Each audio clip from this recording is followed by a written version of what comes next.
aujourd'hui une vidéo sur comment rendre son alimentation équilibrée.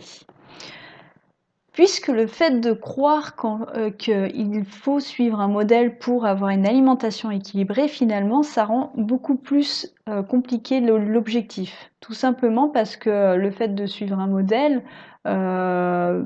implique qu'on change radicalement ses habitudes et ça ne correspond pas forcément aux spécificités de la personne. Tout simplement, prenez par exemple quelqu'un qui travaillerait sur les 3-8, qui aurait en fait des horaires à chaque fois différents, qui travaillerait de nuit, ou même tout simplement quelqu'un qui a jamais eu l'habitude de petit déjeuner le matin. Est-ce qu'il doit ou non s'obliger à mettre en place un petit déjeuner alors qu'il n'en a jamais pris auparavant, ni jamais eu vraiment le besoin, sous prétexte que ça lui permet d'être en bonne santé parce qu'il suit le modèle qui est préconisé aujourd'hui.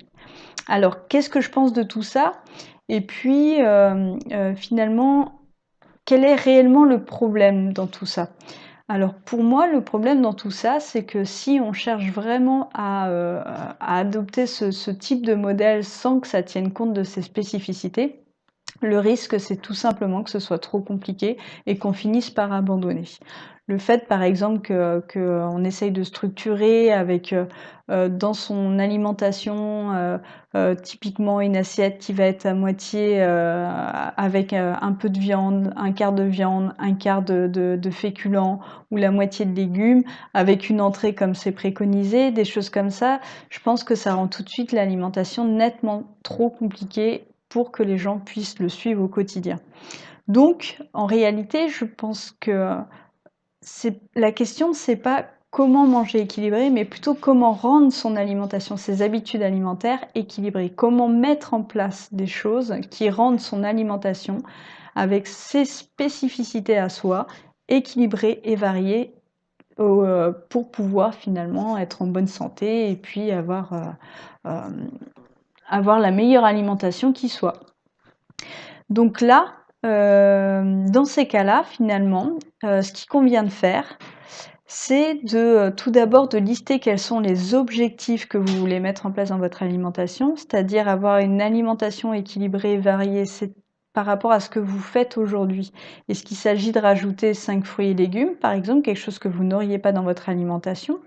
Est-ce qu'il s'agit de limiter les produits qui auraient des acides gras saturés, puisque vous auriez une alimentation, dans l'hypothèse où vous auriez une alimentation qui est trop déséquilibrée par rapport à l'apport total en lipides saturés?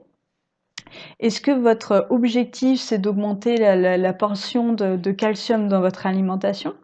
Donc là, ça peut se faire soit par effectivement le fait d'intégrer des produits laitiers, mais ça peut être aussi fait par rapport à une alimentation très riche en légumes, en certains légumes, puis aussi en eau qui vont avoir des apports calciques. Donc il y a vraiment plusieurs moyens d'atteindre les objectifs, les recommandations qui sont données pour avoir une alimentation saine.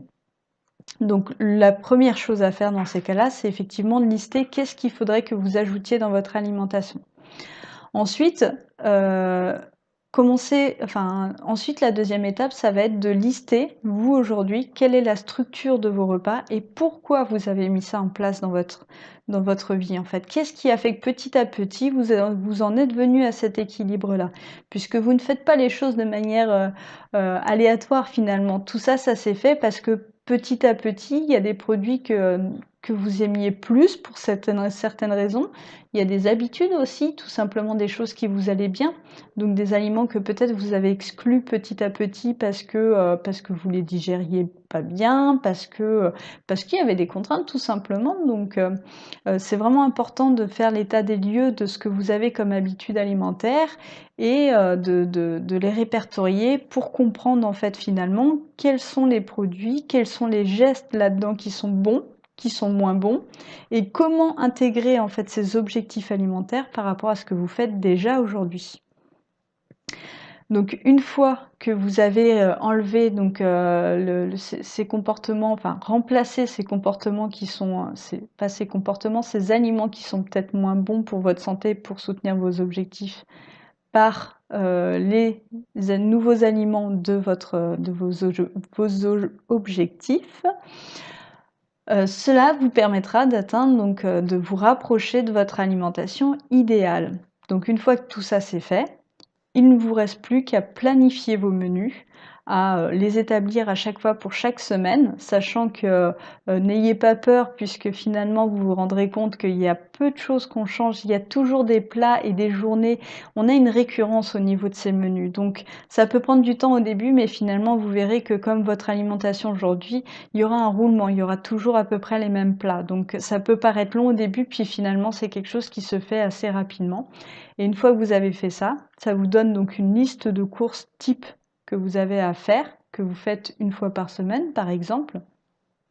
Et puis donc ça vous permet d'avoir vraiment tous les aliments dont vous avez besoin et d'éviter les tentations comme aller manger un plat tout prêt parce que vous avez très faim et plus rien dans le placard par exemple. Ça c'est vraiment un des obstacles majeurs à une alimentation qui vous soit adaptée au quotidien.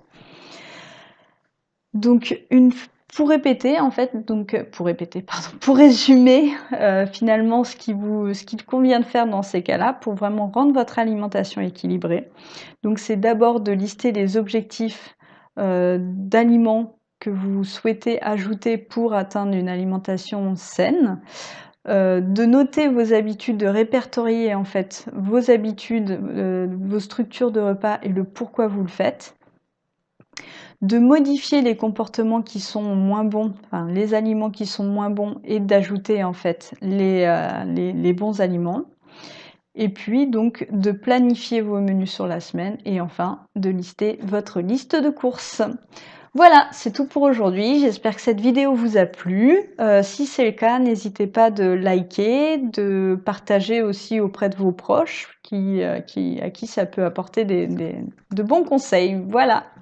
Donc à demain pour la prochaine vidéo. Et en attendant, n'oubliez pas que le changement alimentaire, ça implique un changement global et que tout ça, ça repose sur un pourquoi fort. À demain!